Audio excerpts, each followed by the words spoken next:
Dan ljudi, ja sam Bogoljub Radović, ovo je moj prvi klip. Pošto je moj prvi klip, ako vam nije teško like, ako ovaj video prođe 20 lajkova, nastavit ćemo. Sad ćemo zabaviti Robots.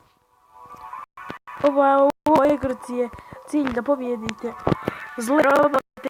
Evo vidite ljudi, vi ste crveni robot, pa neprijatelj je plavi. Sad ću vam, sve ću vam pokazati zle igrice. Ima 3 različita rola, ovdje vam se sve vrti u prvom možete dobiti svoj robot, u drugom možete dobiti štit i hipnoze, u trećem napade. Uvijek prvo trebate robote dobiti. Evo vidite, ja sam dobio jednog ultimativnog kitnog slobodnika. I on sad igra. Igra je vrlo zabavna. Ljudi, ja sam je skinuo prije par dana, ali vrlo je zabavna.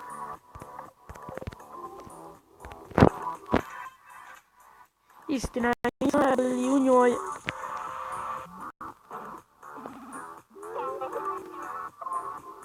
Ostao mu je jedan napadač. Ali on ima sva prava da on sve moći da koristi kao i vi.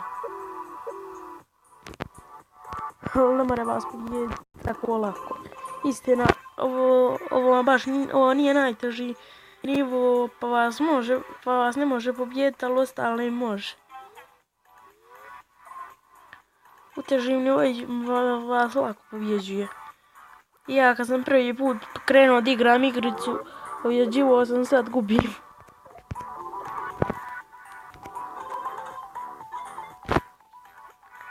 Ovo je super stvar. Dobio sam sve robote koje mogu imati. Vidite, kod njega su različite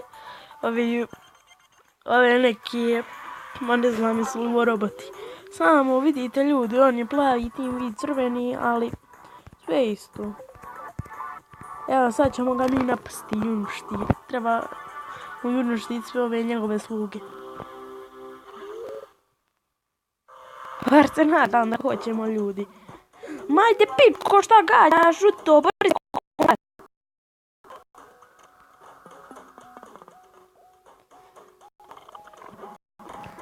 Ajde! Da vidim šta možeš. Gotov si kad ja kažem. Da ljudi, dobio sam ultimativnog robota, imam još jednu prava za napad. I ultimativni laser, ovaj laser može da počisti sve. Pogledaj, pobedili smo ljudi! Evo, odigrat ću samo jednu rundu za danas, ako želite da vidite još ovakvih klipova. Ljudi! Doviđenja!